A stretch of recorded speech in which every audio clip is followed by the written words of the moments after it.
isolated incidents. Also in April of this year, 12 workers were burned at the ExxonMobil refinery, 2 of whom subsequently died from their injuries. Later that month, 8 workers were sent to the hospital after an explosion and fire at the Chevron Port Arthur refinery. And on this past Monday, an explosion at a fertilizer plant in Indiana killed 1 person. Since 2008, the oil industry has reported an average of over 45 fires a year. So far, 2013 appears to be right on track, with 22 fires through the 21st of June.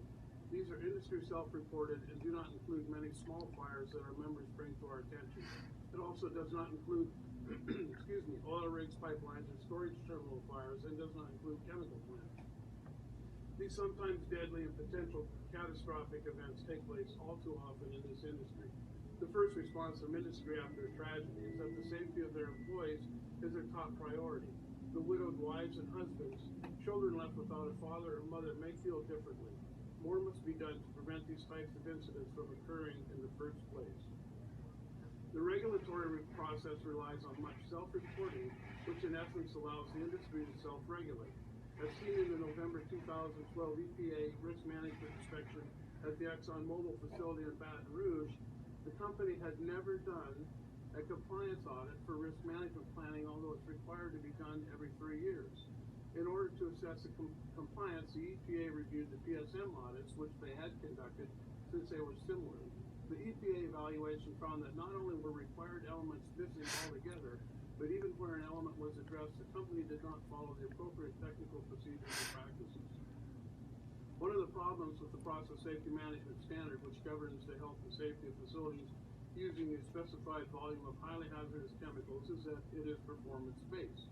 The standard tells you what to do, but how it is done is left up to the company. This is necessary to a degree in that it allows the employer to bring in new technology, or what is termed recognized and generally accepted good engineering practices, or REGAGAP, to make improvements under the standard. But what we typically see are employers writing on past practices that this was REGAGAP at the time it was put into place, so we don't need to upgrade it now. OSHA is underfunded and understaffed. The process safety management standard requires considerable technical expertise to enforce, and there are not enough adequately trained compliance officers to address the PSM covered sites, as is the case with RMP under EPA. The process safety management standard itself is written to require certain plans, but there's no requirement that these plans be good, only that certain items be addressed. For example, an MOC meets the regulatory compliance if it is done. So all you need is a check sheet or a checklist.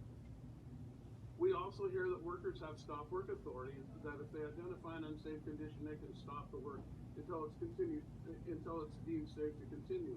That was not the case for our members at the Chevron Richmond refinery in California. Workers wanted to take the unit that caught fire offline were overruled. While as workers we have the authority, we certainly do not have the power. This is a fallacy in talking about a safety culture. It's based on a harmonized model. Without the power, the authority means nothing. While we complain about the lack of regulatory involvement, what about the company's responsibility to act? When the leak was discovered at Chevron, the decision should have been made to depression and shut the unit down based on material and volume. To maintain the idea that it is safer to operate a unit with a hole in the pipe, which is not going to get better, than to shut a unit down is absurd.